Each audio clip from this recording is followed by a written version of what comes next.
என்ன பாட்டி தனியா உட்கார்ந்துகிட்டு நீயே தானாவே பேசிக்கிட்டு இருக்க? பேசினேன், பாடினேன், பேசும் தமிழால் உலகுக்கெல்லாம் பெரும் தொண்டு செய்து விட்டேன். அடோ சாமி, தமிழால உலகத்துக்கெல்லாம் பெரும் தொண்டு செஞ்சிருக்கா?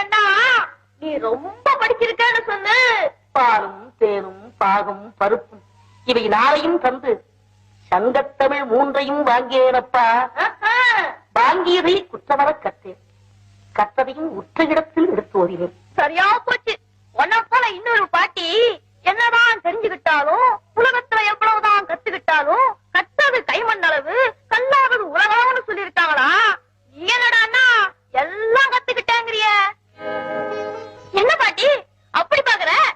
வயதில் இளமையும் வாக்கில் முதுமையும் தென்படுகிறதே என்று பார்த்தேன். பாட்டி ரொம்ப கலப்பா இருக்கியே, கொஞ்சம் நாவல் பழம் உழுக்கிறேன், சாப்பிடுறியா? நாவின் சுவையெல்லாம் அடக்கி ஆண்டு விட்டேனப்பா. பரவாயில்ல பாட்டி, கலப்பு தினமாவது கொஞ்சம் சாப்பிட்டு பாரு. சரி போடு. போடுறேன். உனக்கு சுட்ட பழம் வேணுமா சுடாத பழம் வேணுமா? அது என்னப்பா, பழத்திற்கு கூட சுட்ட பழம் சுடாத பழம் இருக்குதே, உனக்கு தெரியாதா?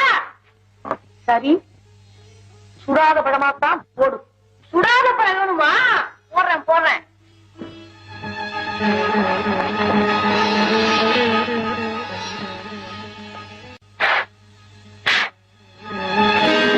என்ன பாட்டி பழம் சுடுதா? முருகா, கருங்காலி கட்டைக்கு நானாத கோடாலி இரு கதலி தண்டுக்கு நானும். பாட்டி பாட்டி நீ என்ன சொல்ற? பெரும் பெரும் கருங்காலி கட்டைகளுக்கெல்லாம் வளையாத இந்த இருப்பு கோடாலி இளம் வாழைத்தண்டுக்கு வளைந்து விட்டதே என்று பார்க்கிறேன் அப்பா. எதனால் அப்படியாச்சு?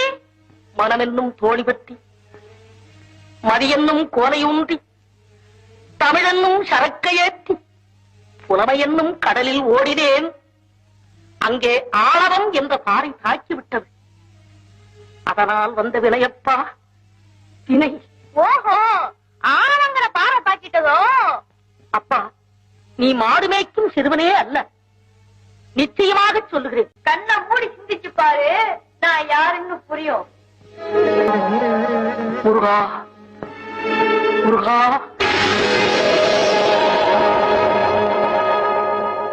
ஞானபட்டிதா, நீயா என்ன இப்படி சோதித்தது?